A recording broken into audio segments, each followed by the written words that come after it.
Un milliardaire solitaire entend sa chanson perdue dans la bouche d'une domestique. Mais avant de continuer cette histoire émouvante, abonnez-vous dès maintenant pour ne manquer aucun de nos récits. Et dites-nous dans les commentaires, d'où nous regardez-vous aujourd'hui? Le jour se levait lentement sur la côte d'Azur, enveloppant les collines d'une lumière dorée et timide. Au cœur d'une propriété majestueuse, cachée derrière des haies parfaitement taillées, et un portail de fer forgé, s'élevait un manoir silencieux, presque figé dans le temps. Tout y respirait l'ordre, la richesse, mais aussi l'absence. On aurait cru que même le vent murmurait à voix basse, par respect pour une douleur qu'il ne comprenait pas. À l'intérieur, la cuisine, vaste, lumineuse, habillée de bois clair et d'acier brossé, était le seul endroit où un peu de vie semblait encore circuler. Là, une jeune femme noire, Élise, tournait doucement une soupe dans une marmite en fonte. Ses gestes étaient précis, familiers, empreints d'une douceur invisible. Elle ne lisait pas de recettes, elle n'avait pas besoin. Elle faisait partie de la maison, sans jamais y avoir été invitée. Ce matin-là, comme souvent, elle chantonnait. Mais, cette fois, ce n'était pas un air de la radio ou une berceuse ancienne. C'était une mélodie étrange, flottante, incomplète. Quelques notes douces qui suspendaient le silence avec une élégance troublante. Elle ne connaissait pas vraiment les paroles, juste un refrain oublié, transmis dans l'intimité un souvenir. C'était une chanson que sa grand-mère fredonnait, entre deux silences, en pelant des mangues ou en nettoyant les vitres ouvertes sur le soleil des Antilles. Élise ne savait pas que ce murmure discret, ce fil de voix fragile, allait bouleverser un monde entier à l'étage, à l'autre bout de la maison, à l'étage supérieur, dans un bureau tapissé de livres jamais ouverts et de partitions couvertes de poussière. Un homme venait de s'arrêter net. Son nom, Grégoire Delmas. Ancien compositeur de génie, aujourd'hui milliardaire invisible. Depuis la mort de sa femme Clara, 8 ans plus tôt, il avait enterré ses émotions derrière des murs de béton et des chiffres. Plus un seul morceau, plus une seule note. Rien. Juste le silence. Jusqu'à cet instant, car en entendant cette voix monter doucement de la cuisine, un frisson qu'il croyait mort depuis longtemps remonta le long de son dos. Les premières notes le transpercèrent. Le cœur battant, il se leva lentement, comme une possédée, et s'avança dans le couloir. Chaque pas résonnait comme un souvenir. Le parquet grinçait sous ses semelles souples. Ses doigts tremblaient légèrement contre la rambarde en bois sculpté. Arrivé au bas de l'escalier, il s'arrêta net. Dans l'embrasure de la porte, il vit Élise de dos concentrée, les yeux mi-clos. Elle chantait encore, la même mélodie. Exactement la même. Une chanson qu'il connaissait trop bien. Une chanson qui ne devait pas exister.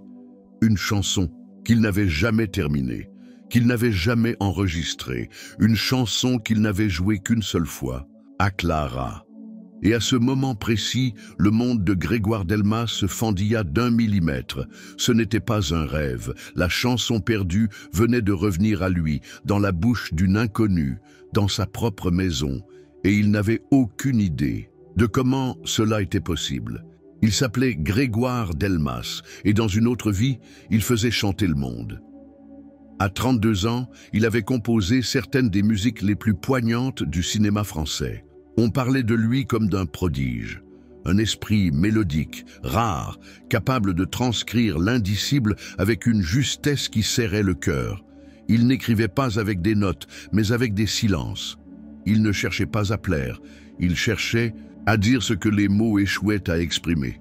Mais depuis 8 ans, Grégoire ne jouait plus, pas une seule note, pas un seul accord. Depuis qu'il avait perdu Clara, c'était plus qu'une épouse. C'était sa muse, sa moitié, sa voix intérieure. Elle lisait ses partitions avant qu'il les écrive. Elle l'aidait à nommer ce qui tremblait au fond de lui. Elle croyait en la beauté, même quand lui n'en voyait plus aucune. Leur amour était discret mais incandescent, de ceux qui n'ont pas besoin de démonstration. Un regard suffisait, une tasse de thé posée sans bruit à côté d'un clavier, une main sur une épaule fatiguée, Le cancer l'avait emporté en 6 mois, et Grégoire avec, du moins, ce qu'il avait été. Depuis, il vivait dans cette maison immense, perchée entre ciel et mer, avec pour seule compagnie une équipe discrète, des tableaux silencieux et les fantômes de ses mélodies. Il avait fait fortune grâce aux droits d'auteur et à quelques investissements intelligents, mais il n'avait jamais cherché l'argent. Il le méprisait même.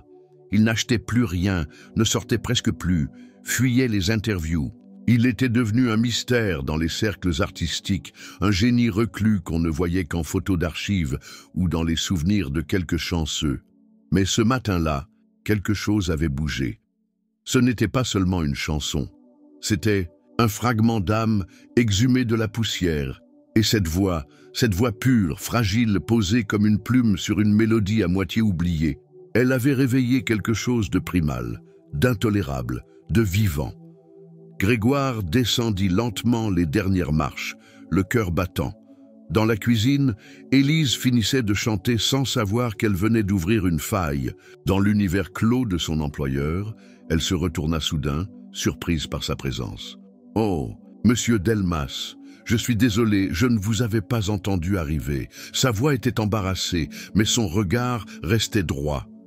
Elle tenait une louche dans une main et un torchon dans l'autre.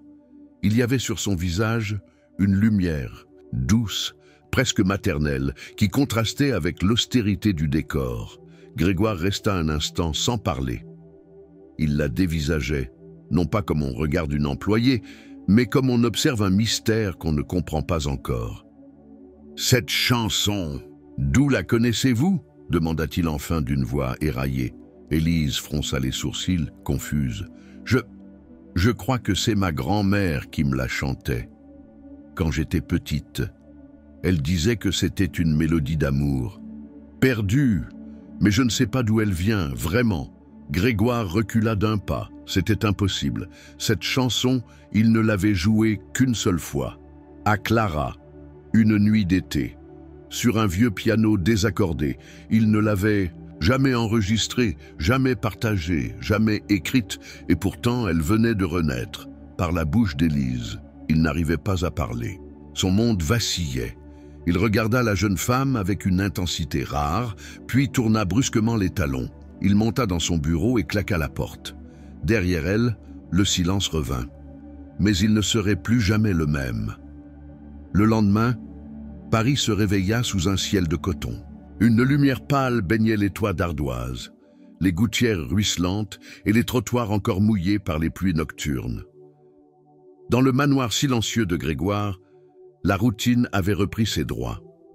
Élise, fidèle à sa discrétion, préparait le petit déjeuner dans la grande cuisine, en silence, les gestes lents, presque rituels. Mais quelque chose avait changé. Depuis leur échange de la veille, un trouble s'était installé. Pas de ceux qui éclatent, mais de ceux qui s'infiltrent, imperceptiblement.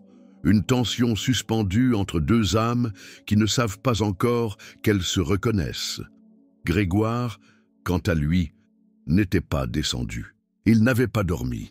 Toute la nuit, il avait erré entre ses souvenirs et ses doutes, entre cette voix sortie du néant et la douleur sourde de son deuil. Il avait ouvert ses anciens carnets, ceux qu'il n'osait plus toucher depuis 8 ans, les pages noircies de notes griffonnées, les portées abandonnées, les esquisses de mélodies inachevées. Et là, au milieu de tous ces vestiges, il l'avait retrouvée. Cette chanson, celle qu'il croyait perdue. Il était resté longtemps à fixer les lignes tremblantes, incapable de comprendre. Comment une inconnue pouvait-elle avoir hérité de ce murmure oublié? Était-ce le hasard, une coïncidence ou quelque chose de plus grand, de plus profond? Ce matin-là, poussé par une impulsion inexplicable, il enfila un manteau, saisit un bonnet et quitta la maison sans un mot. Il marcha longtemps, déambulant dans les ruelles familières, comme s'il cherchait un signe, une direction. Il erra ainsi jusqu'au marché de Clignancourt, là où les brocanteurs déballaient leurs trésors dans le froid. Et c'est là, au détour d'une allée encombrée de meubles anciens et de valises éventrées, qu'il la revit, Élise. Elle était penchée sur une caisse de vinyle usée, une écharpe en laine nouée maladroitement autour du cou, les joues rosies par le froid. À ses pieds, un sac en toile usé débordant de vieux livres. Elle fredonnait toujours cette même chanson. Grégoire resta figé, le souffle suspendu. La foule bruissait autour de lui, mais tout semblait lointain. Il la regarda, fasciné, comme on regarde une étoile apparaître dans un ciel éteint. Et puis, sans réfléchir, il s'avança. « Vous cherchez quelque chose de précis ?» dit-il doucement, sa voix teintée d'un tremblement qu'il ne maîtrisait pas. Elle sursauta, le regarda, surprise mais sans peur. Un sourire timide fendit son visage. « Monsieur Delmas, je ne m'attendais pas à vous voir ici. » Il haussa les épaules, mal à l'aise. « Je pourrais dire la même chose. » Un silence s'installa, mais il n'était pas vide. Il vibrait d'une reconnaissance tacite, d'un mystère partagé. Ils marchèrent côte à côte, sans destination. Elle parlait peu, mais chaque mot qu'elle prononçait semblait juste, essentiel. Lui, pour la première fois depuis longtemps, écoutait. Vraiment, ils finirent par s'asseoir sur un banc, un vieux banc de fer forgé face à un square désert. Grégoire prit une grande inspiration. Cette chanson, je l'ai écrite, mais je ne l'ai jamais partagée, jamais enregistrée. Comment pouvez-vous la connaître? Élise le regarda longuement, puis baissa les yeux vers ses mains gantées. Je ne sais pas. Je l'ai toujours connue. Ma grand-mère me la chantait. Elle disait qu'elle l'avait apprise d'un homme qu'elle avait aimé, un homme dont elle n'a jamais dit le nom. Le cœur de Grégoire se serra. Elle s'appelait comment, votre grand-mère? Elle sourit tristement. Clara Leclerc. Tout vacilla. Grégoire sentit le sol se dérober sous ses pieds. Ses mains devinrent froides. Clara Leclerc. Il n'y avait qu'une seule Clara dans sa vie, et elle n'avait jamais eu d'enfant. Mais, et si la vie, dans un dernier sursaut de poésie cruelle, lui renvoyait aujourd'hui ce qu'il n'avait jamais osé espérer? Il se leva brusquement, le regard noyé dans une tempête d'émotions. « Vous devez venir avec moi, maintenant. » Élise hésita, troublée. « Où ça? » « Là où tout a commencé. Et peut-être là où tout doit recommencer. » Ils partirent ensemble, sans autre mot, laissant derrière eux le tumulte du marché. Ce qu'ils allaient découvrir allait bouleverser bien plus que leur passé. Cela allait redéfinir leur avenir. Le silence dans la voiture était presque palpable. Élise, assise sur le siège passager, jetait de temps à autre des regards furtifs vers Grégoire. Il tenait le volant avec une tension visible dans les épaules, le regard fixé droit devant lui. Le paysage défilait derrière la vitre, mais aucun des deux ne semblait le remarquer. Ils étaient pris dans quelque chose de plus vaste, de plus profond que cette simple route de banlieue. Quand ils arrivèrent devant l'ancienne maison de Clara, une bâtisse modeste en pierre grise, nichée au fond d'une impasse, le temps sembla suspendu. Grégoire coupa le moteur. Il resta quelques secondes immobile, les doigts crispés sur le volant, avant de tourner lentement la tête vers Élise. « Tu es sûr qu'elle t'a parlé de moi ?» Élise hocha la tête. Elle ne disait pas ton nom. Elle parlait d'un homme qu'elle avait aimé, un compositeur, quelqu'un qu'elle avait perdu à cause d'un secret qu'elle ne voulait jamais me révéler. Grégoire déglutit avec difficulté. Elle m'a quitté sans jamais m'expliquer pourquoi. Un jour, elle est partie. Juste une lettre, rien. D'autres, je l'ai attendue pendant des années, jusqu'à ce que je me résigne. Il sortit de la voiture. Élise le suivit. Ils marchèrent lentement vers la porte, Grégoire s'arrêtant parfois comme s'il redécouvrait les lieux. Le jardin était envahi par les herbes hautes, mais les rosiers sauvages avaient survécu. C'était là, sous cette fenêtre-là, qu'il lui avait chanté sa toute première chanson. Une vieille voisine, alertée par les pas apparus derrière les rideaux. Elle sortit prudemment et reconnut Grégoire immédiatement. « Mon Dieu, c'est vous !»« Bonjour, Madame Marais, répondit-il, la voix rauque. Clara m'avait dit que vous reviendriez un jour. Elle vous attendait, vous savez, jusqu'à la fin. » Un poids tomba dans sa poitrine.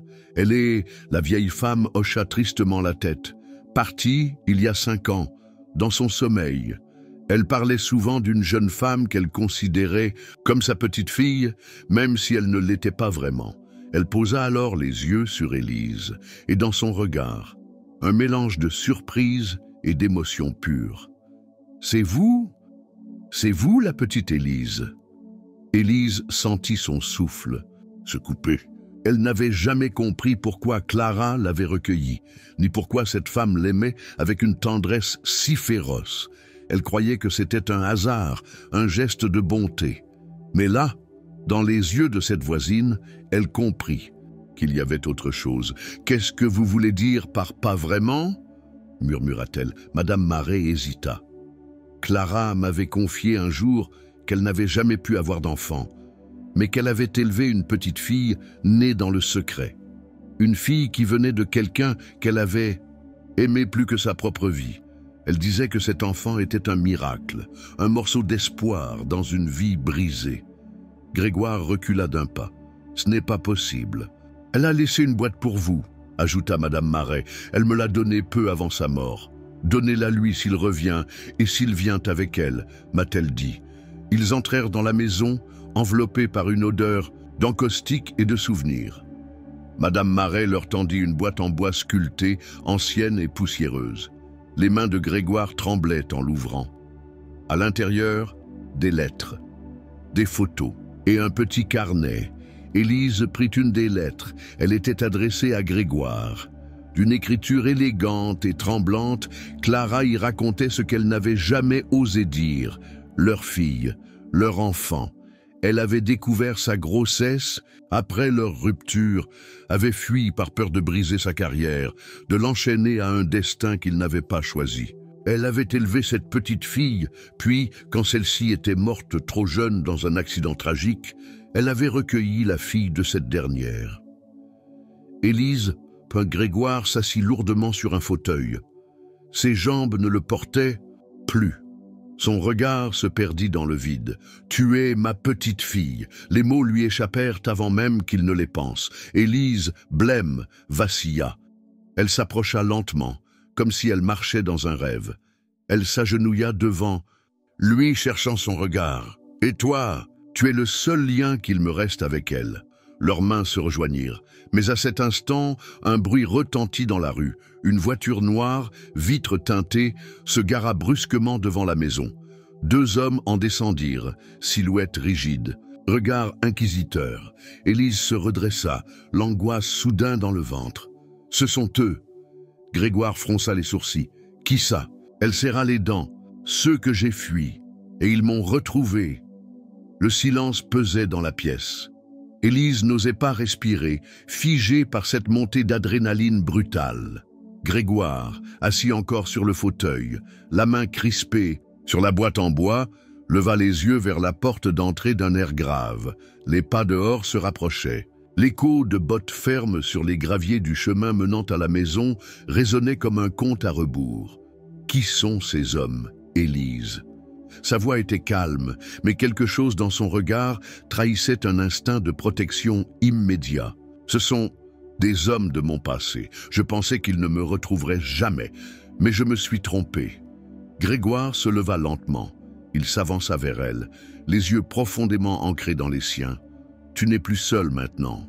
Oh, quelle que soit la vérité, on l'affrontera ensemble. » Un frisson parcourut l'échine d'Élise. Cette phrase, si simple, si humaine, faisait vaciller les murs de solitude qu'elle avait bâtis autour d'elle depuis des années. Avant qu'elle ne puisse répondre, 3 coups secs frappèrent à la porte. Un silence. Puis une voix grave, étouffée par le bois. « Mademoiselle Élise, nous savons que vous êtes là. Vous devez venir avec nous. » Elle recula d'un pas, paniquée. « Il faut que je parte.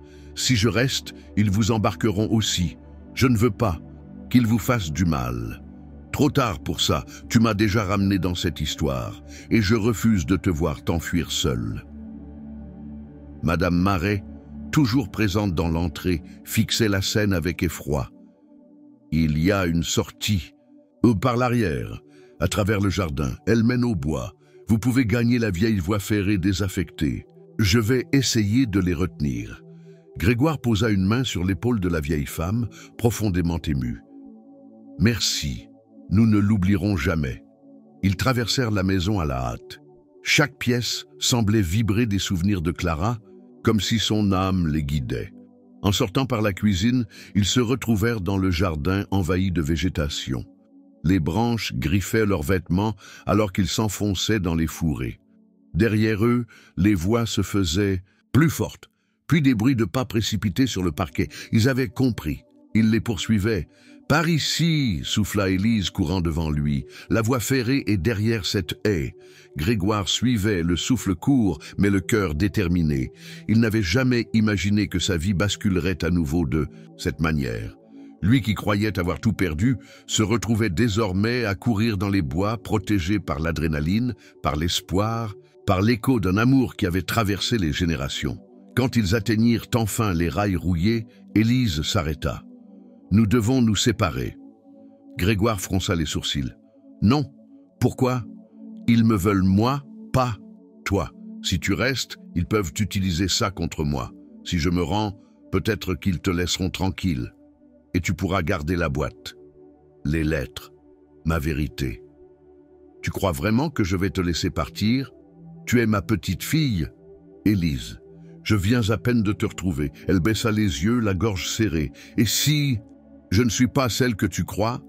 Si tout ce que Clara t'a écrit n'était qu'un mensonge pour se racheter d'un choix qu'elle n'a jamais assumé ?» Grégoire s'approcha. Il prit son visage entre ses mains. « Même si c'était le cas, je m'en fiche. Je vois en toi ce que j'ai vu en elle. Une lumière, un combat et un amour que personne ne pourra jamais effacer. » Un cri retentit derrière eux.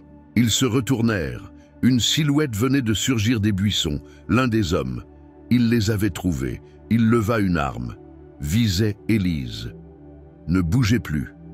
Grégoire se plaça instinctivement devant elle, bras écartés, bouclier humain. « Si vous la touchez, vous devrez me tuer d'abord. » La tension explosa dans l'air. Le doigt de l'homme se crispa sur la gâchette, mais un autre cri fendit l'air. Une voix féminine, lointaine, mais claire. « Laissez-les tranquilles, c'est moi que vous cherchez. » Élise se retourna brusquement, les larmes aux yeux. Elle connaissait cette voix, elle n'avait pas entendu ce timbre depuis des années, et pourtant c'était impossible. La femme avançait lentement vers eux, et Élise murmura, comme dans un souffle, « Maman !» Le temps sembla se figer. La silhouette s'approchait, bravant le faisceau menaçant de l'arme pointée, comme si elle avançait vers une vérité qu'elle ne pouvait plus fuir. Sa démarche n'était ni hâtive ni hésitante, mais empreinte d'un calme douloureux, celui des absents qui reviennent après avoir été effacés du monde. Les buissons se courbèrent sur son passage. Ses cheveux, d'un brun profond mêlé de mèches grisonnantes, dansaient doucement sous le vent du soir. Elle portait un manteau clair, trop léger pour la saison, mais il y avait dans son allure une chaleur maternelle qui contrastait avec la froideur de la scène. Élise restait figée, le cœur tambourinant contre sa poitrine. « Maman ?» répéta-t-elle, comme pour tester l'impossible. La femme s'arrêta à quelques mètres d'eux.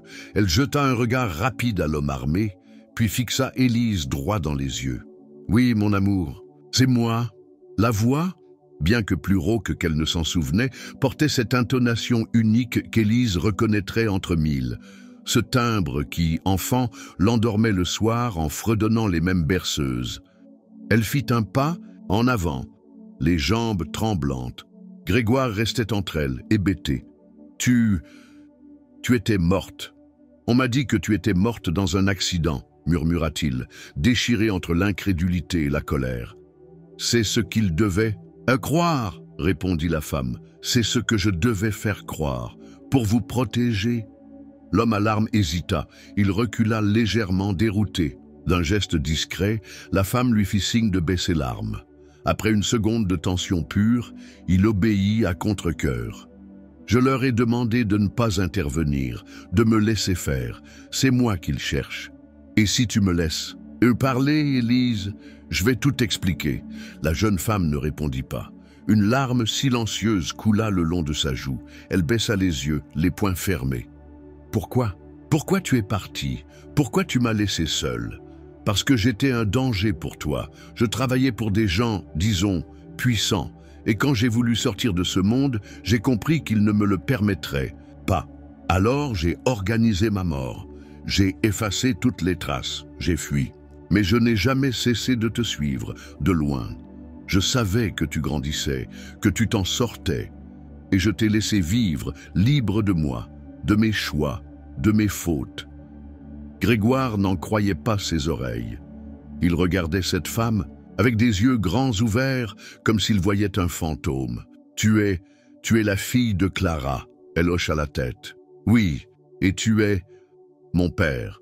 Je le sais maintenant. » Le sol sembla s'ouvrir sous ses pieds. Élise serra les bras contre elle, cherchant à respirer. « Tu savais tout depuis le début, et tu ne m'as rien dit. » « Non, Élise, je l'ai appris il y a peu, en fouillant dans le passé, en lisant les lettres de Clara. Elle ne m'a jamais dit ce qu'elle avait fait de moi. Mais j'ai fini par comprendre, et quand j'ai su que tu étais en danger, j'ai décidé de réapparaître. » L'homme armé s'avança. « Il est trop tard. On vous donne 10 minutes. Après ça, on vous embarque. »« Non, » dit Grégoire d'une voix ferme, « vous n'allez embarquer personne tant que cette histoire n'est pas claire. » L'homme ricana. « Vous n'avez aucune idée de ce qu'elle a fait, de ce qu'elle sait. Ce n'est pas votre histoire. Si, maintenant, c'est aussi la mienne. » Un silence retomba. La femme, Léa, car c'était bien son prénom, s'approcha d'Élise, lentement, et dans un geste tremblant, sortit une photo froissée de sa poche. On y voyait une jeune femme tenant un bébé dans ses bras. Derrière elle, une gare floue. Sur le dos de la photo, une phrase manuscrite. « Pour toi. Même de loin, je t'aime. » Élise la prit, la serra contre elle, puis releva les yeux. « Dis-moi tout, je veux comprendre. Je veux savoir ce qu'ils t'ont fait, et pourquoi ils te veulent encore aujourd'hui. » Léa regarda autour d'elle. Le vent se levait. Les feuilles frissonnèrent dans les arbres, comme si la forêt elle-même retenait son souffle. « Alors écoute-moi bien, parce que ce que je vais te dire risque de tout changer. » Et au loin, derrière les collines, une deuxième voiture noire venait d'arriver. Une silhouette en descendit, un homme au regard froid, au costume impeccable. Il n'était pas là pour négocier. Le bruit sourd de la portière qui se referme résonna comme un glas. L'homme en costume descendit lentement, de la berline noire, ses souliers brillants sous les reflets mordorés du crépuscule. Il portait des gants sombres, une écharpe grise parfaitement nouée. Et dans son regard bleu acier, il n'y avait ni pitié ni impatience. Seulement cette froideur clinique propre à ceux qui dictent les règles d'un monde que personne ne voit. Léa pâlit en l'apercevant. Sa mâchoire se crispa, ses pupilles se dilatèrent. Même si elle ne prononça pas son nom, son corps tout entier reconnut l'ombre du passé.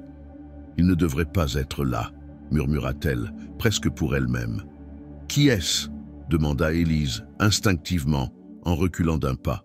« Celui pour qui j'ai tout abandonné. » L'homme approchait sans un mot, le pas lent mais décidé, comme s'il possédait déjà chaque seconde de la scène.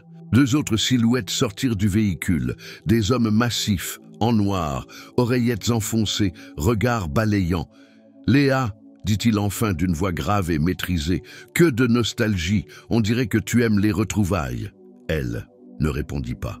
« Et voici donc la fille, » continua-t-il en observant Élise. « C'est troublant. La même flamme dans le regard, la même arrogance dans le silence. » Il fit un pas de plus, puis se tourna vers l'homme armé encore présent. « À quelques mètres, merci pour votre travail. Vous pouvez disposer, » mais celui-ci hésita. « Nous avions ordre de la garder sous surveillance jusqu'à... »« Je suis l'ordre, » coupa froidement l'homme en costume. « Je reprends le dossier. » Le garde hocha la tête, s'éloigna sans un mot. L'atmosphère se fit plus dense, même les feuilles dans les arbres semblaient suspendues. « Que veux-tu » demanda Léa d'une voix brisée. « Ce que j'ai toujours voulu, le silence, ton silence et celui de ta fille. Nous avions un accord, te souviens-tu? Ton nom rayé, ta liberté offerte, mais en échange, plus aucun lien. Tu as brisé ce pacte, Léa. Et désormais, c'est moi qui décide du prix à payer. » Il se tourna vers Élise. « Tu n'es pas en sécurité ici, petite. Ta mère a fait des choix qui la poursuivront jusqu'à sa tombe. Et si tu veux vivre longtemps, tu ferais mieux de les oublier. »« Je ne suis pas petite, » répliqua-t-elle avec un feu nouveau dans la voix. « Et je n'ai pas peur de vous. » Il esquissa un sourire glacé. « Le courage est charmant à ton âge, mais il coûte cher. » Léa s'interposa, tendant le bras devant sa fille. « Elle n'a rien à voir avec ça. C'est entre toi et moi. C'est là que tu te trompes. Elle est tout ce que tu as laissé derrière toi et tout ce que tu as osé espérer. Elle est le fil rouge, Léa. Et ce fil, je vais le couper. » Grégoire, jusqu'ici silencieux, avança. Enfin, « Vous n'avez aucun droit de faire ça. Qui êtes-vous pour me parler de droit? Vous n'étiez même pas là. Justement, et c'est fini cette époque, je suis là maintenant, et je ne vous laisserai pas leur faire du mal. » L'homme le fixa longuement, puis il tourna la tête vers l'un de ses gardes. « Le plan change, prenez-les !» Le sang d'Élise ne fit qu'un tour. Elle se précipita pour tirer sa mère en arrière, mais les silhouettes noires avançaient déjà, menaçantes, lentes, sûres de leur force. « Cours, Élise !» hurla Léa. « Non, je ne te laisserai pas encore !» Mais il était trop tard. Une main de fer attrapa le bras de Léa. Elle tenta de se débattre. Élise hurla. Grégoire tenta de s'interposer. Tout se confondit dans un tumulte de cris, de chocs, de feuillages froissés. Et soudain, un coup de feu claqua, sec, précis. Un des hommes en noir s'écroula, tous se figèrent. De l'autre côté de la clairière, un vieil homme venait d'apparaître, tenant un fusil à l'ancienne sur l'épaule, les bottes sales, les yeux fatigués mais lucides. Il visa à nouveau. « Lâchez-la, ou vous serez le suivant », et sa voix portait la vérité d'une colère ancienne. Le silence qui suivit le coup de feu était presque irréel. Même les oiseaux s'étaient tus comme si la forêt elle-même retenait son souffle. Le vieil homme s'avança, lentement, tenant son fusil comme une prolongation de sa volonté. Son manteau en laine râpée flottait légèrement au vent, et sous son chapeau usé, ses yeux brillaient d'une intensité sauvage, une lumière de ceux qui ont tout perdu, sauf la mémoire. Il s'arrêta à quelques mètres du groupe figé. Sa voix, rauque mais ferme, fendit l'air comme une lame. « C'est ici que ça s'arrête. » L'homme en costume tourna la tête, intrigué. Il plissa les yeux, scrutant le « vieillard. Je ne vous connais pas, dit-il, et ce n'est clairement pas votre histoire. »« Détrompez-vous, répondit le vieil homme. Cette histoire, c'est moi qui l'ai commencée, et je serai celui qui la terminera. » Il pointa le fusil vers le second garde. « Lâchez la femme. » Le garde hésita, cherchant du regard l'aval de son supérieur. « Faites-le, » dit l'homme en costume d'une voix froide. « Il ne tirera pas. » Mais le vieux tira une deuxième fois. Le coup partit, frôla l'oreille du garde, éclatant l'écorce d'un arbre juste derrière lui. L'homme lâcha Léa immédiatement, les mains levées. « La prochaine n'avertira pas, » gronda le vieil homme. Léa s'était effondrée sur les genoux, haletante, le bras protégé par Grégoire. Élise accourut vers elle, les yeux remplis de larmes. « Maman, tu vas bien ?»« Oui, ma chérie, » répondit-elle en la serrant fort. « C'est lui, c'est Marcel. » Élise se retourna vers le vieil homme surprise. « Marcel, le Marcel des lettres. Celui dont tu parlais quand j'étais petite ?»« Celui-là même, » murmura Léa, émue.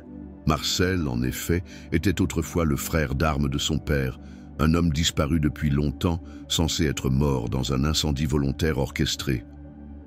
Par les mêmes réseaux mafieux qu'elle avait fui. « Comment ?» commença-t-elle. « On m'a cru mort, mais j'ai préféré le rester. J'ai observé de loin, protégé ce qu'il restait de la promesse qu'on s'était faite, ton père et moi. Et quand j'ai su que tu étais en danger, je n'ai pas hésité. » L'homme en costume avança de quelques pas, levant calmement les mains. « Assez de théâtre. Vous n'avez pas le droit de vous mêler de ça. Léa a signé. Elle appartient à notre système. Son silence est une dette qu'elle n'a pas payée. »« Elle a payé, » répliqua Marcel, « avec 20 ans de peur, avec des rêves piétinés, avec une vie volée. Vous ne prendrez pas plus. » Il se tourna vers Léa. « Il faut partir maintenant. J'ai encore un endroit, un vieux refuge. Personne ne le connaît. On sera en sécurité le temps de trouver une solution. »« Et moi ?» demanda Grégoire encore haletant, debout entre deux univers qu'il ne comprenait plus. Marcel le regarda droit dans les yeux. « Vous venez aussi, si vous êtes prêt à entendre des vérités qui font mal, parce que rien de ce qui a été dit ce soir n'est toute l'histoire. Il recula vers un sentier masqué par les branches épaisses, s'ouvrant dans les bois comme une faille vers le passé. Léa jeta un dernier regard vers l'homme en costume, encore immobile, et sut qu'il ne s'agissait que d'un sursis. Il ne renonçait jamais. Il attendait son moment, mais elle n'attendrait plus. Elle prit la main d'Élise, fit signe à Grégoire, et tous trois suivirent Marcel dans les ténèbres du sous-bois. Derrière eux, l'ombre resta immobile, mais ses yeux suivaient chaque pas. Il sortit lentement un téléphone de sa poche, composa un numéro crypté et dit simplement « Elle est entre les mains du fantôme. Lancez le protocole d'urgence, qu'elle ne sorte plus jamais de cette forêt. Et dans les profondeurs du bois, quelque chose » s'éveilla. Ils marchèrent longtemps à travers les bois, les branches griffant leurs bras, les racines traîtresses tentant de les faire trébucher, mais aucun d'eux ne s'arrêta. Le silence était presque surnaturel, brisé seulement par le froissement des feuilles mortes sous leurs pas et les halètements d'Élise, trop jeune pour comprendre, mais trop lucide pour protester. Le sentier n'existait que dans la mémoire. De Marcel, serpentant comme un fil d'araignée entre les arbres centenaires. Il s'arrêtait parfois, posait la main sur un tronc, fermait les yeux comme pour sentir une vibration oubliée, puis reprenait sa route, guidé par un instinct forgé par des années d'exil volontaire. Enfin, ils atteignirent une clairière.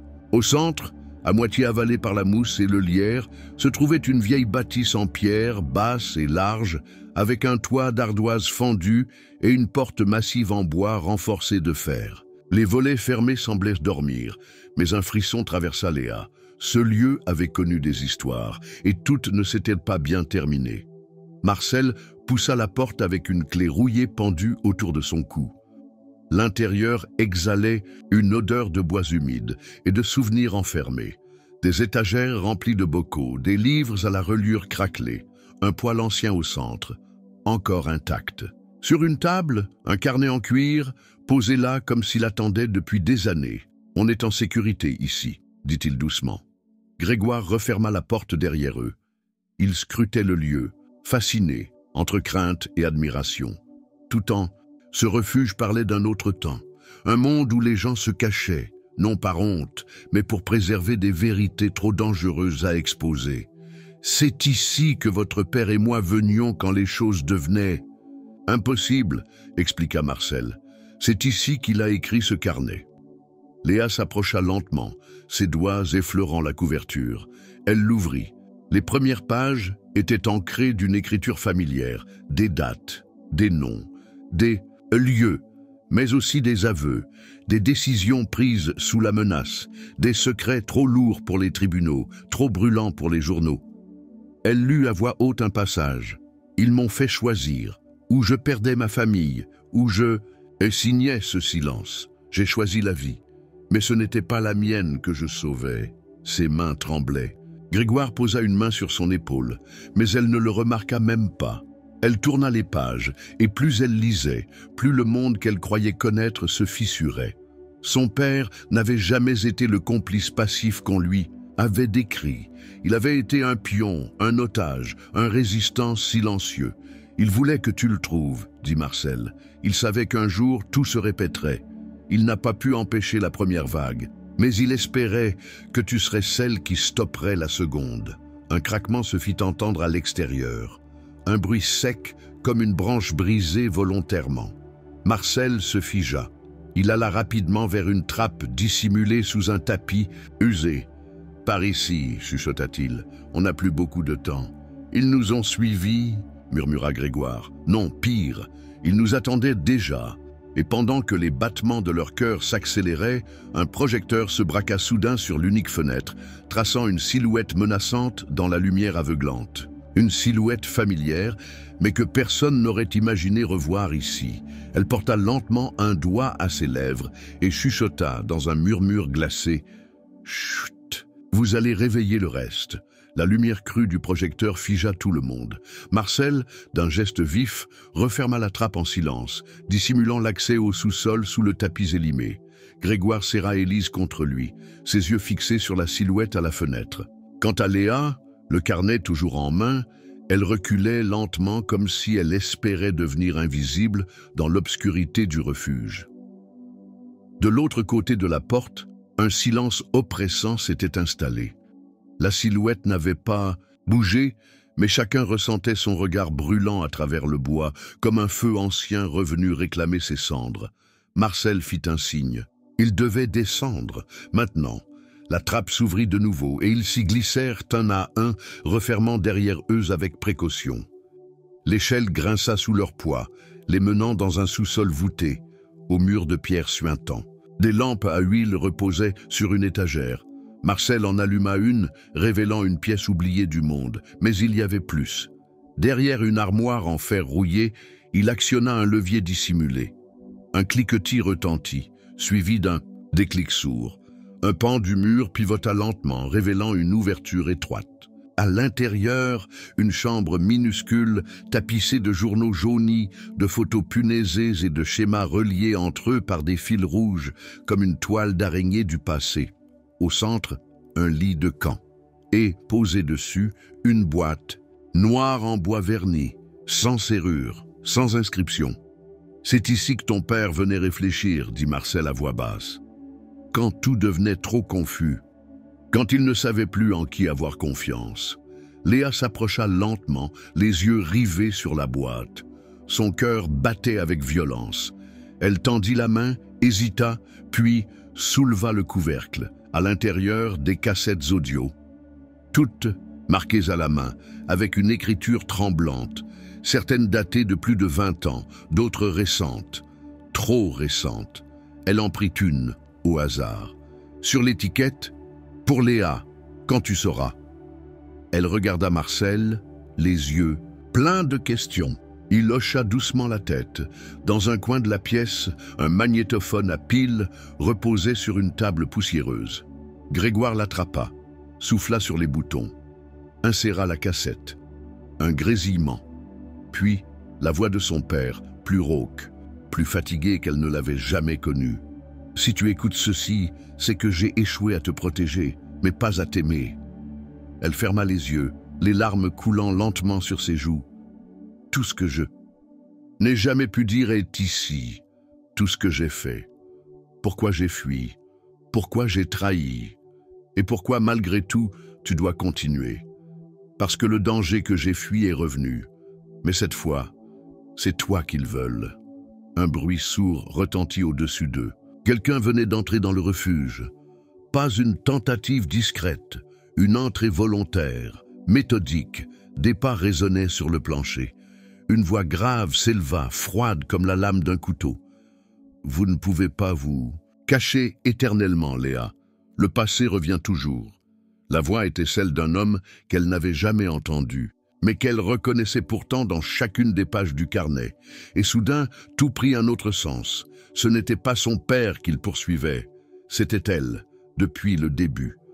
Les pas se rapprochaient, un rythme régulier, comme une montre bien remontée, pas de précipitation, pas de doute. L'homme savait exactement où il allait.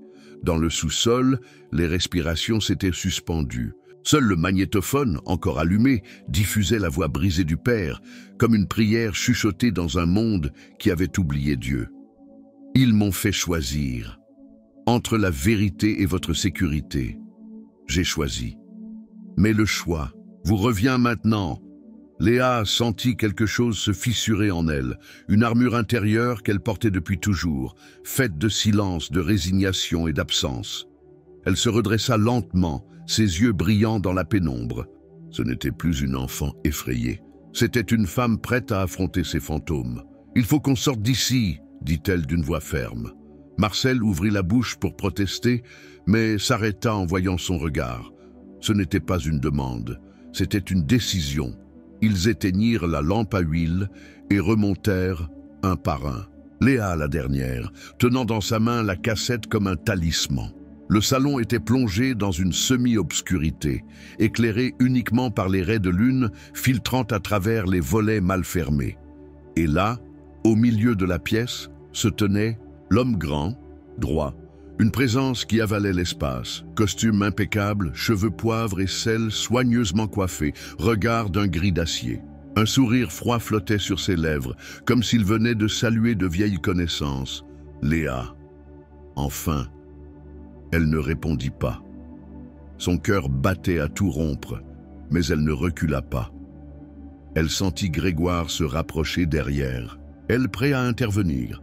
Marcel restait en retrait, l'œil aux aguets. « Vous me connaissez ?» demanda-t-elle. « Mieux que vous ne vous connaissez vous-même. » Il fit un pas vers elle lentement. « Je suis celui qui a appris à votre père comment survivre. Et aussi celui qui a juré de ne jamais laisser ce qu'il a déclenché se reproduire. » Elle serra la cassette dans sa main. « Alors, pourquoi me chercher? Pourquoi maintenant ?» Un silence, puis il répondit, presque tendrement, « Parce que vous êtes la clé. La dernière pièce d'un jeu qui a commencé avant votre naissance. Votre père l'a compris trop tard, et maintenant, il faut choisir. » Il sortit un dossier de sa veste et le déposa sur la table. Dessus, des photos d'elle, prises ces derniers, moi, au marché, à l'université, en train de sourire à Grégoire, des notes griffonnées dans la marge, des plans, des horaires, tout y était. Elle sentit un frisson glacé lui remonter la nuque. « Qui êtes-vous » Il la fixa longuement. « Appelez-moi Adrien, c'est tout ce que vous avez besoin de savoir. » Pour l'instant, il tourna légèrement la tête, comme pour mieux les observer tous les trois. « Je vous offre une chance, une seule, revenir avec moi, comprendre ce que votre père a fui, et peut-être changer le cours des choses. » Marcel s'interposa. « Elle n'ira nulle part. » Adrien le regarda avec une pointe de mépris. « Vous êtes toujours aussi prompte à protéger les enfants des autres, Marcel. Mais cette fois, cela ne vous regarde plus. » Léa s'avança, dépassant Grégoire. « Si je viens, vous me direz ce qu'il a fait, pourquoi il a disparu, pourquoi il a tout laissé derrière. » Adrien inclina légèrement la tête. « Vous avez ma parole. » Elle regarda Grégoire puis Marcel. Le premier secoua la tête, implorant silencieusement. Le second ferma les yeux, comme s'il savait que cela devait arriver. Elle tendit la main, non pas vers Adrien, mais vers le dossier. Elle l'ouvrit, et ce qu'elle y découvrit fit vaciller toutes ses certitudes, car au milieu des photos récentes, il y en avait une vieille, très vieille. Elle y reconnaissait sa mère, enceinte, et à ses côtés, Adrien, plus jeune, souriant, et elle comprit. Ce n'était pas juste une affaire d'espionnage, de secret ou de trahison, c'était une histoire de sang, et la vérité était bien plus proche et plus dévastatrice qu'elle ne l'avait jamais imaginé. Elle leva les yeux vers lui. « Qu'est-ce que vous êtes pour moi ?» Et il répondit, sans détour, « Je suis celui qui aurait dû vous élever. » Avant qu'elle ne puisse réagir, un bruit de moteur résonna à l'extérieur. Plusieurs phares illuminèrent les volets, et des voix s'élevèrent. Il n'était plus seul, et Adrien calmement murmura. « On n'a plus le choix, vous venez maintenant. » Où ils vous prendront, et vous ne saurez jamais pourquoi. Puis il tendit la main vers elle, une dernière fois, et elle sut que le prochain pas qu'elle ferait changerait le cours de sa vie. Le salon n'était plus qu'un théâtre d'ombre. Les phares des véhicules stationnés dehors découpaient des silhouettes mouvantes sur les murs, comme des spectres venus réclamer leur dû. Dehors, les portières claquaient, des voix s'élevaient, des ordres secs, hachés, et dans l'air, flottait cette tension irrévocable, celle qui précède l'irruption de l'irréparable. À l'intérieur, le temps semblait suspendu. Léa ne bougeait plus, les doigts toujours crispés autour du dossier que lui avait tendu Adrien, ses yeux fixés sur cette photo, cette vérité figée, brutale, qu'aucun mot n'aurait pu édulcorer. Elle ne cherchait plus à comprendre. Elle savait. Grégoire avait saisi sa main, mais elle ne réagissait pas. Derrière eux, Marcel avait tiré lentement le rideau pour jeter un œil par l'interstice. Il comptait 6 hommes, peut-être 7, vêtus de noir. Aucun insigne, mais leur démarche trahissait leur formation. Ce n'étaient pas des agents ordinaires. Ce n'était pas là pour parler. Adrien, lui, était resté parfaitement immobile, comme s'il avait déjà tout prévu. Comme s'il attendait ce moment depuis des années. « Ils sont là pour vous, murmura-t-il, pas pour moi. Et ils ne vous laisseront pas le choix. Vous devez décider. Maintenant, Léa leva les yeux vers lui. Il n'y avait ni haine ni peur dans son regard, juste une lucidité nue, presque douloureuse. « Et si je refuse ?» Adrien sourit, tristement. « Alors, ils vous effaceront. Comme ils ont effacé votre père, comme ils ont essayé de m'effacer moi. Mais cette fois, ce sera définitif. Pas de retour, pas de mémoire. Rien. » Marcel fit un pas en avant. « Tu n'es pas obligé de le croire. Ce qu'il dit n'est peut-être qu'un autre mensonge, un de plus. » Mais Léa secoua lentement la tête. Elle voyait dans les yeux d'Adrien autre chose qu'un mensonge. Une forme de fatigue, d'abandon. Il n'était pas là pour manipuler. Il était là pour transmettre, pour finir ce qu'il avait commencé. Les voix à l'extérieur se rapprochaient. On frappait maintenant à la porte arrière, puis à la porte avant. Un double encerclement, une méthode propre. Ils allaient entrer. Grégoire s'interposa entre Léa et Adrien. « S'il se passe quoi que ce soit, on part ensemble. Tu m'entends ?» Mais Léa ne répondait pas. Elle était déjà ailleurs, dans cette pièce du passé que le dossier avait entr'ouverte, un salon semblable, une autre époque. Sa mère, souriante. Adrien plus jeune, plus naïf. Et son père, en retrait, l'ombre d'un homme déjà partagé entre deux mondes. Elle se tourna vers Adrien. « Si je viens, tu me jures qu'on mettra tout à plat, que je saurai tout, même ce que je ne veux pas entendre. » Il hocha la tête. « Même ça, » elle inspira profondément, le genre d'inspiration qui précède un plongeon, un serment, une rupture. « Alors d'accord, mais Grégoire vient avec moi. » Adrien haussa un sourcil, surpris. Il n'est pas concerné, il l'est maintenant. Je ne viens que si lui aussi vient. Adrien hésita, puis à contre-cœur acquiesça. Très bien. Mais vous devez me suivre maintenant. Ils sont à 2 minutes d'entrée. Et si vous hésitez une seconde, on est tous morts, ou pire. Marcel tenta une dernière fois. Léa, réfléchis, c'est peut-être un piège. Elle posa sa main sur son épaule, doucement. Je n'ai plus le temps de réfléchir. J'ai passé toute ma vie à le faire. Maintenant, je dois agir. Adrien sortit un petit boîtier de sa veste et appuya sur un bouton. Un déclic se fit entendre dans le mur. Une partie de la bibliothèque pivota doucement, dévoilant un passage étroit. Par ici, ils s'y engouffrèrent tous les trois, laissant Marcel seul dans le salon. Derrière eux, la porte d'entrée éclata dans un fracas sourd. Des hommes en noir pénétrèrent, balayant la pièce de leurs lampes, mais ils n'y trouvèrent que Marcel, debout, les bras écartés, un sourire provocateur sur les lèvres. « Vous êtes en retard. » Mais déjà, dans les souterrains, Léa, Grégoire et Adrien couraient. Les murs suintaient l'humidité et la mémoire. Des traces de pas effacées, des mots gravés à la craie, des souvenirs d'un réseau qu'on avait voulu enterrer. Mais rien ne disparaît jamais vraiment. Et à mesure qu'il s'enfonçait dans l'obscurité, Adrien souffla à Léa. « Ce que tu vas découvrir là-bas pourrait te briser, mais c'est aussi la seule façon de comprendre pourquoi ton père a choisi de disparaître. » Elle le regarda, et dans ses yeux, il ne vit plus l'enfant perdu, mais l'héritière d'un combat ancien. Elle murmura « Alors montre-moi ce qu'il m'a laissé. » Et Adrien, pour la première fois, parut hésiter. C'est plus qu'un secret, c'est une guerre. Et ce qu'elle trouva au bout du tunnel allait tout faire basculer. Les couloirs souterrains semblaient n'en finir jamais. Chaque pas résonnait contre les parois humides, amplifiant le silence épais qui les entourait. L'air y était plus dense, chargé d'un parfum ancien de moisissure et de souvenirs abandonnés. Léa, malgré la tension dans ses muscles, gardait une allure déterminée. Grégoire marchait à ses côtés, jetant des regards inquiets vers Adrien qui avançait devant eux avec la certitude d'un homme ayant déjà parcouru ce chemin 100 fois. À un carrefour, Adrien s'arrêta.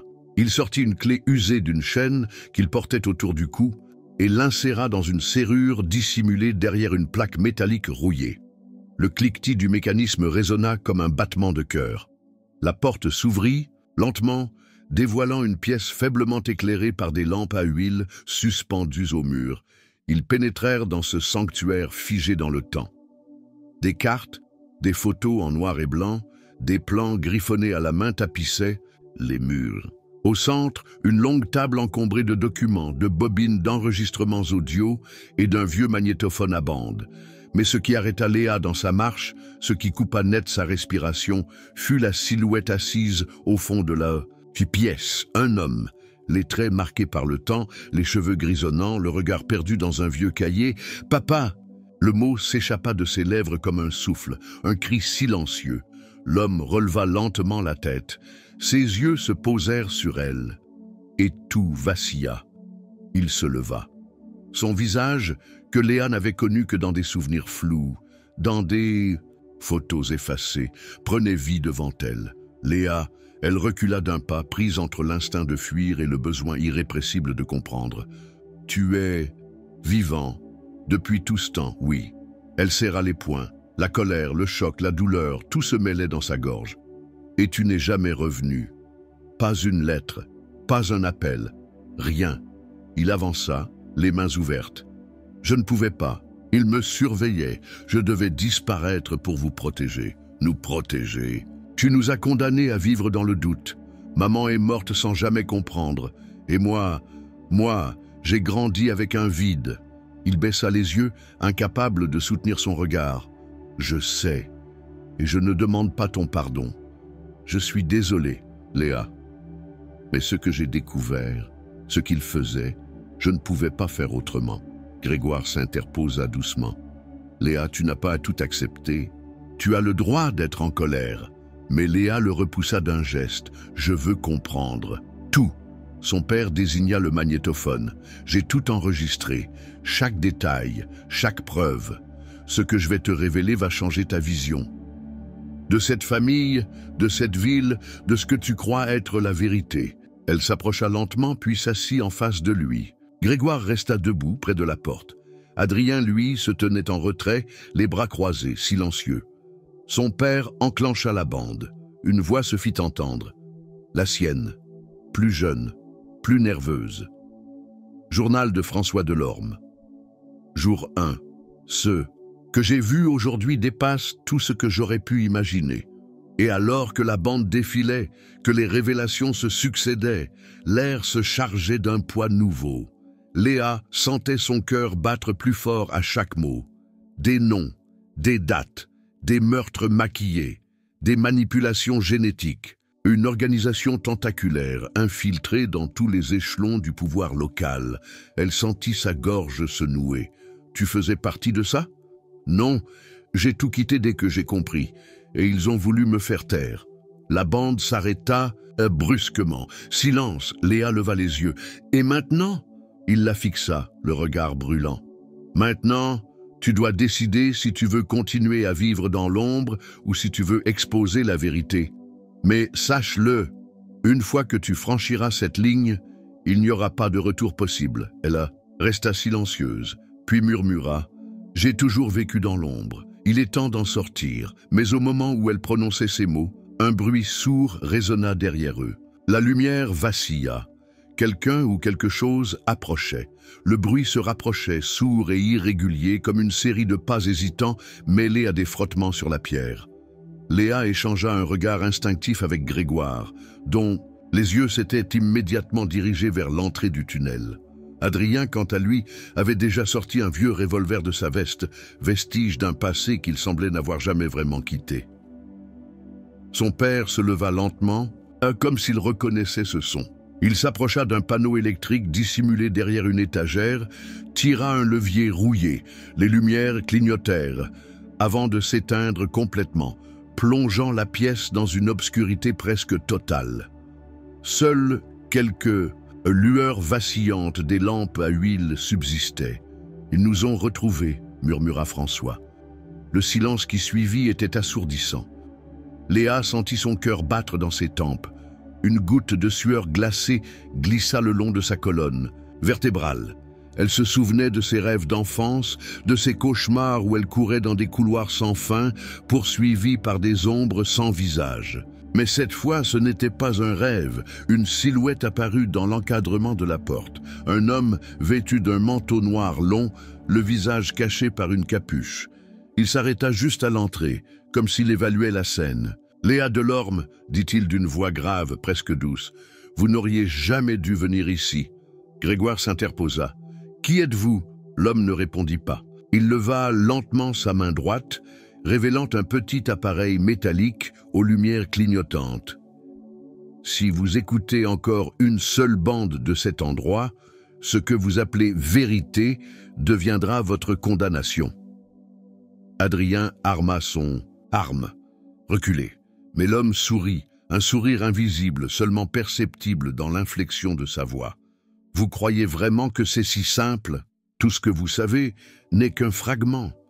Et vous êtes trop proche maintenant, il n'y a plus de fuite possible. » Derrière lui, 2 autres silhouettes apparurent, cernées. François recula, saisissant précipitamment un dossier épais qu'il glissa dans un sac étanche. « Léa, tu dois partir. Par un autre passage. Grégoire connaît le chemin. Pas sans toi, je les retiendrai, c'est moi qu'ils veulent, pas toi. » Mais déjà, l'homme au manteau faisait un pas dans la pièce. Adrien tira. 1 coup, 2. Mais les balles semblèrent n'avoir aucun effet. L'homme ne chancela même pas, comme si le monde physique n'avait plus d'emprise sur lui. « Il faut y aller !» cria Grégoire en attrapant Léa par le bras. Elle se débattit. « Non, papa! Léa, vas-y maintenant !» hurla François. Adrien lança une petite charge fumigène vers l'entrée. Un nuage épais envahit la pièce. Des cris, des mouvements brusques, des bousculades. Puis un tunnel étroit, un escalier en colimaçon, l'obscurité. Grégoire tirait Léa presque de force. Ils coururent pendant ce qui leur sembla des heures, guidés par les souvenirs d'Adrien, par des marques sur les murs, des symboles à peine visibles. Le sac contenant les enregistrements et les documents, contre le torse de Léa, serré comme une vie fragile. Ils émergèrent enfin dans un terrain vague à la périphérie de la ville. L'air libre frappa leur visage comme une gifle. « Où est ton père ?» demanda Grégoire entre 2 souffles. Léa ne répondit pas. Elle fixait le tunnel, les yeux remplis de larmes. Un grondement retentit soudain derrière eux, un souffle chaud. Et le tunnel s'effondra. Ils étaient seuls. Et tout ce qu'il restait, c'était ce sac. Mais alors que Léa regardait ce sac, encore tremblante, une pensée glaçante lui traversa l'esprit. Et si ce qu'elle venait de récupérer n'était pas destiné à être révélé au monde? Les jours suivants furent d'un silence assourdissant. Léa, assise à la fenêtre, d'un petit appartement prêté par un contact de son père, observait la ville s'agiter sous un ciel de fin d'automne. Le vent balayait les feuilles mortes, les passants se pressaient, inconscients de ce qui s'était joué quelques nuits auparavant sous leurs pieds. Sur la table, le sac noir était toujours là, fermé, presque intact, comme un vestige d'un monde parallèle. Elle n'avait pas encore eu le courage de l'ouvrir à nouveau. Ce qu'il contenait allait bien au-delà de documents ou d'enregistrements. C'était un choix, un poids, une frontière entre 2 versions du réel. Grégoire passait ses journées à tenter de décrypter les disques. Il avait trouvé une ancienne platine dans un marché aux puces et s'était lancé dans une écoute minutieuse, méthodique. Chaque bande révélait un peu plus de ce que François avait caché, de ce qu'il avait tenté de protéger, ou de fuir parmi les extraits une voix claire, brisée, celle de François. Il parlait à Léa directement comme s'il savait que tôt ou tard elle écouterait. « Si tu entends ceci, c'est que je ne suis plus là, mais je t'en supplie, ne cherche pas à comprendre tout. Certains secrets ne sont pas faits pour être portés seuls. » Elle avait éteint l'enregistrement à ce moment-là, incapable de continuer. Mais cette nuit-là, elle rouvrit le sac. Ses mains tremblaient. Elle sortit un à un les éléments, cassettes, photographies jaunies, lettres manuscrites, un petit carnet à la couverture en cuir fendu. À l'intérieur, des symboles, des coordonnées, des noms, certains familiers, d'autres qui lui semblaient sortis d'un cauchemar. Elle lut tout, chaque mot, chaque ligne. Et ce qu'elle comprit au fil des pages, c'est que la vérité n'était pas une ligne droite. C'était un labyrinthe, un tissu de couches superposées, de versions manipulées, de souvenirs implantés. Son père n'avait pas fui, il avait choisi, il avait protégé quelque chose ou quelqu'un. Et maintenant, ce fardeau lui revenait. Dans une enveloppe scellée, une clé. et une adresse. Au dos, écrit de sa main, « C'est là que tout a commencé. C'est là que tu décideras si ça doit finir. » Léa referma l'enveloppe, la serra contre sa poitrine. Elle leva les yeux vers Grégoire. « On part demain. » Il ne posa pas de questions. Il hocha simplement la tête. Et alors que l'aube pointait, à l'horizon, teintant le ciel d'un bleu laiteux, Léa comprit enfin que ce voyage ne serait pas un retour. Ce serait un commencement.